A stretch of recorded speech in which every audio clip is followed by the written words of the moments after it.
Hello friends, आपका स्वागत है आपके अपने चैनल ज्ञान दर्शन पर। आज का हमारा टॉपिक है रिप्रोडक्शन। सो स्टार्ट करते हैं। Life span of an organism. कोई भी ऑर्गेनिज्म अपनी लाइफ को 3 स्टेज से होकर कंप्लीट करता है। First juvenile stage, second reproductive stage and third sensation. Juvenile stage वो स्टेज होता है जिसमें वो ऑर्गेनिज्म बर्थ से लेके रिप्रोडक्टिव मैच्योरिटी तक जो ग्रोथ और डेवलपमेंट करता है उसको जुवेनाइल स्टेज कहा जाता है। रिप्रोडक्टिव स्टेज ये मैच्योरिटी स्टेज होता है जिसमें कोई भी ऑर्गेनिज्म एक न्यू ऑर्गेनिज्म को तैयार करने के लिए योग्य हो जाता है। सेंसेशन वो स्टेज होता है जिसमें उस ऑर्गेनिज्म की रिप्रोडक्टिव कैपेबिलिटी धीरे धीरे लॉस हो चुकी होती है। रिप्रोडक्शन 2 टाइप्स का होता है, ए sexual reproduction and sexual reproduction.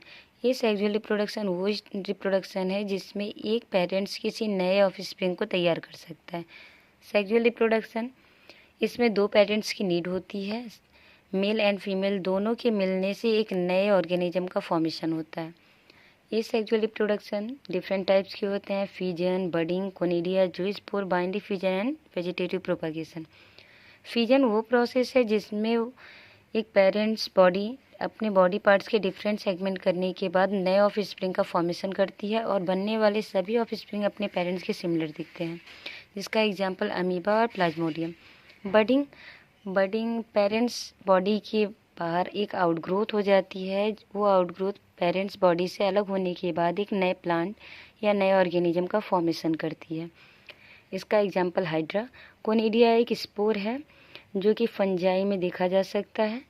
ये स्पोर पेरेंट्स बॉडी से अलग होने के बाद एक नए ऑफस्प्रिंग या एक नए प्लांट्स का निर्माण करती है। इसका एग्जाम्पल पेनिसिलियम है। पेनिसिलियम से पहला एंटीबायोटिक तैयार किया गया था। उस फंजाई का नाम है पेनिसिलियम नोटेटम, जिसको अलेक्जेंडर फ्लेमिंग ने 1928 में तैयार किया था। जूस्पोर एक अनफेवरेबल कंडीशन में ग्रो करने वाला सेक्सुअली रिप्रोड्यूस करने वाला एक स्टेज होता है जिससे नए प्लांट्स का निर्माण होता है।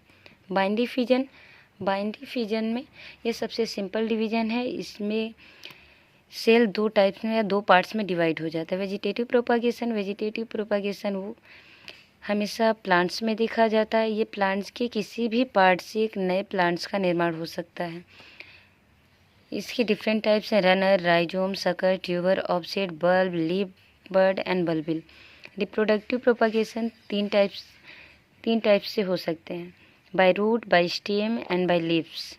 हर एक पार्ट से नए प्लांट्स का फॉर्मेशन होता है। बात करते हैं सेक्सुअल रिप्रोडक्शन 3 टाइप्स के होते हैं या 3 स्टेज में कंप्लीट होते हैं। पहला प्री फर्टिलाइजेशन यानी कि फर्टिलाइजेशन के पहले की अवस्था, फर्टिलाइजेशन के टाइम क्या क्या होता है, और पोस्ट फर्टिलाइजेशन के बाद क्या क्या प्रोसेस होता है वो इसमें हम देखेंगे। प्री फर्टिलाइजेशन में गैमेटोजेनेसिस होता है, यानी कि मेल और फीमेल दोनों मिलके अपने अपने गैमेट का फॉर्मेशन करते हैं और फिर वो गैमेट रिलीज करते हैं और गैमेट ट्रांसफ़र होने के बाद जाइगोट का फॉर्मेशन होता है। फर्टिलाइजेशन 2 टाइप्स के हो सकते हैं, इंटरनल एंड एक्सटर्नल। इंटरनल यानी कि कोई भी ऑर्गेनिज्म जब फीमेल बॉडी के अंदर फर्टिलाइजेशन हो तो उसको इंटरनल फर्टिलाइजेशन कहेंगे। एक्सटर्नल फर्टिलाइजेशन जब मेल एंड फीमेल अपने अपने गैमेट को वाटर में रिलीज करते हैं और एक जाइगोट का फॉर्मेशन होता है, उसको एक्सटर्नल फर्टिलाइजेशन कहते हैं। पोस्ट फर्टिलाइजेशन में यानी कि फर्टिलाइजेशन के बाद के प्रोसेस को बताया जाता है। पोस्ट फर्टिलाइजेशन में जाइगोट का फॉर्मेशन और जाइगोट के फॉर्मेशन होने के बाद एम्ब्रियोजेनेसिस के प्रोसेस को दिखाया जाता है। Thanks for watching my video.